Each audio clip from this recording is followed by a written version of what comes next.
Videos are for general reference only, and written installation, repair, and service instructions should be used to ensure all processes are followed.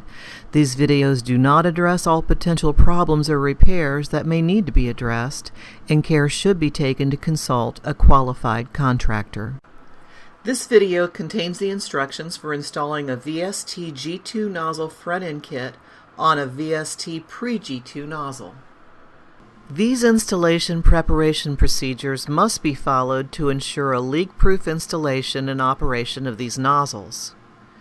1. Turn off and tag the power to the dispenser.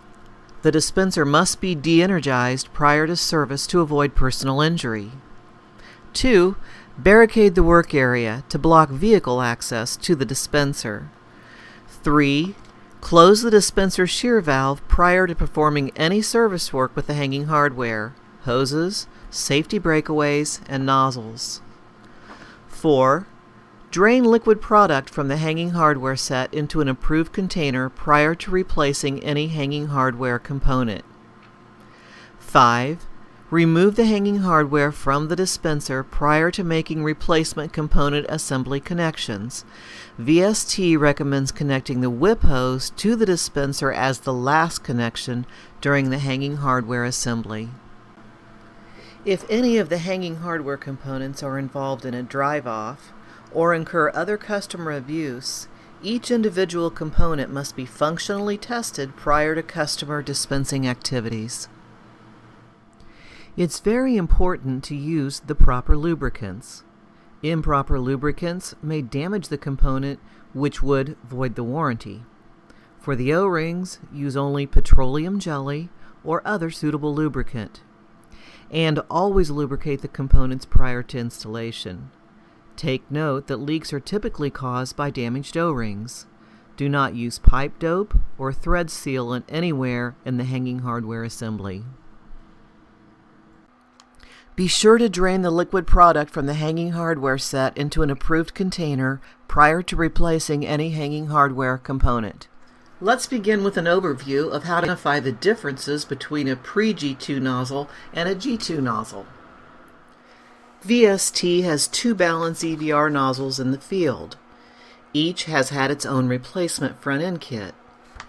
To streamline field repairs, the G2 front-end kit, the 300 series, can now be installed on the Pre G2, also known as the SRM or 100 series nozzle.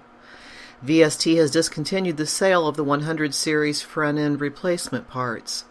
The VST FEK 300 kits and associated 300 series components are readily available from VST inventory.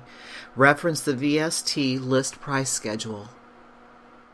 The Pre G2 front-end kits, VST FEK 100, can only be used on the Pre G2 nozzle.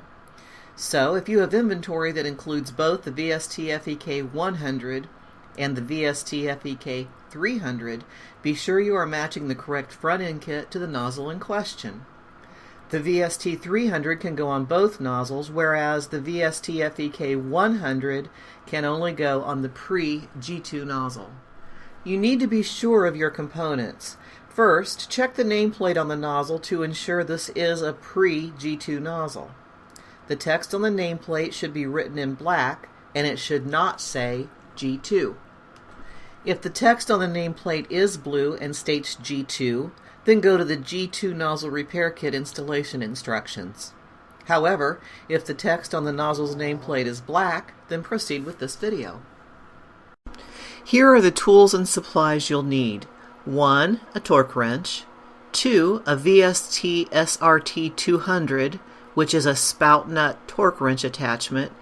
3. Band clamp pinchers. 4. Petroleum jelly. And 5. Loctite 271. Let's begin with the removing of the vapor collection kit and the spout from the Pre G2 nozzle. Remove the large band clamp from the vapor collection assembly with the nozzle band clamp pinchers.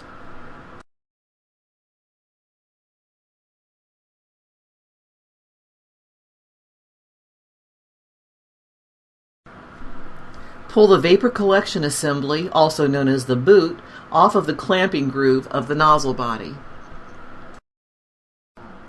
Pull the boot off of the spout by slightly twisting it to go over the spout latch ring. Now that you've successfully removed the boot, follow these instructions to remove the spout.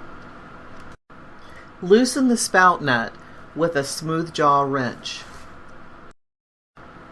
Do not use a pipe wrench or locking pliers.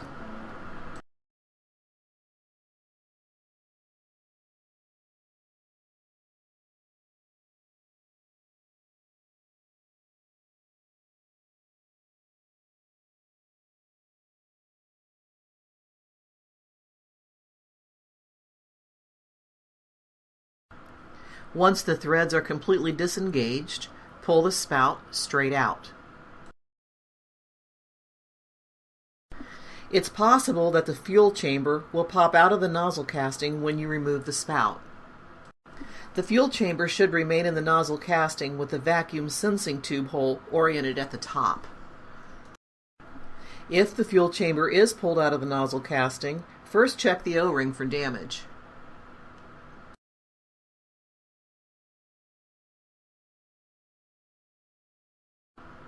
Check the O-ring for cuts and nicks, and replace the O-ring if it's damaged.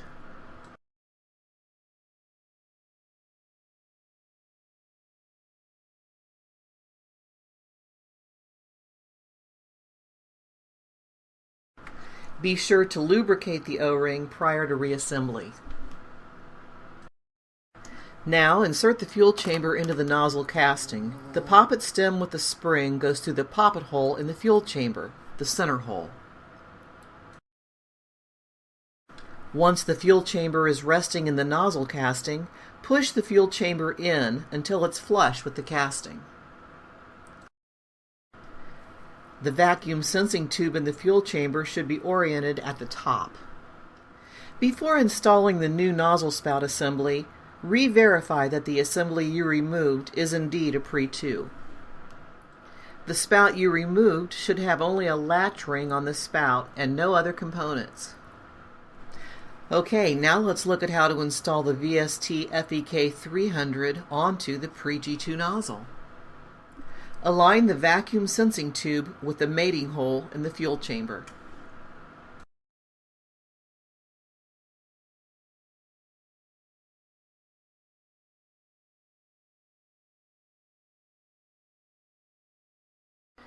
Align the anti-rotation bump on the spout with the casting notch. Be careful not to damage the spout O-ring.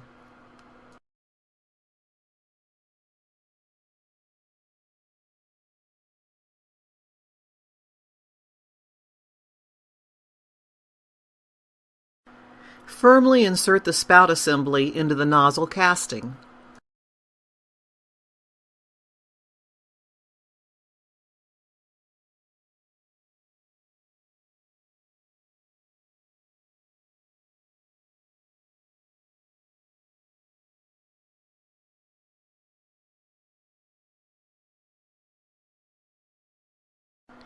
Apply a dab of Loctite 271 to the male thread of the nozzle casting.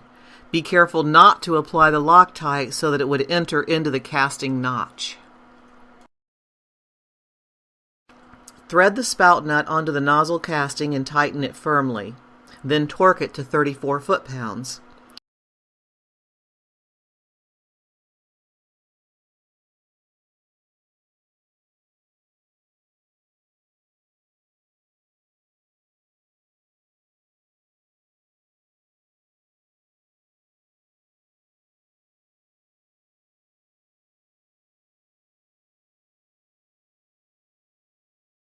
Use the spout nut torque wrench attachment in order to apply the appropriate torque.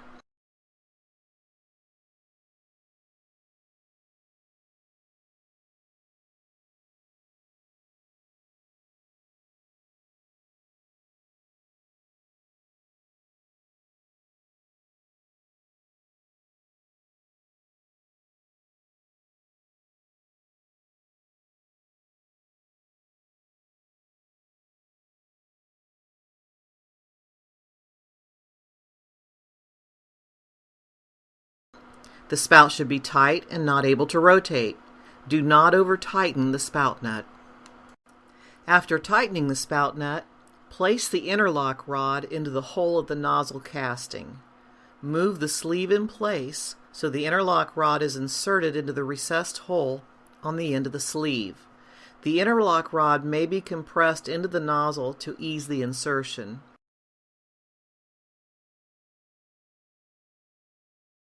The interlock rod should be visible through the side hole of the sleeve.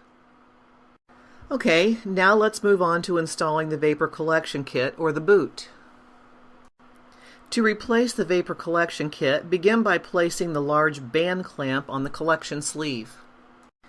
Verify that the interlock rod is properly inserted into the hole of the interlock sleeve that is located around the spout prior to pushing the vapor collection kit into place.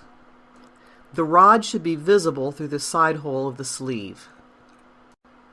Slide the VST VCK 300 over the spout. Align and center all the alignment marks on the top of the vapor collection kit and the nozzle scuff.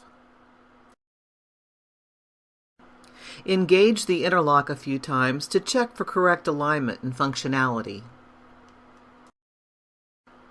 Tighten the band clamp until the collection sleeve will not rotate. Anytime you replace or repair a component, you must perform these 3 tests to make sure the component is functioning correctly. 1. A leak test. 2. A nozzle shutoff test. And 3.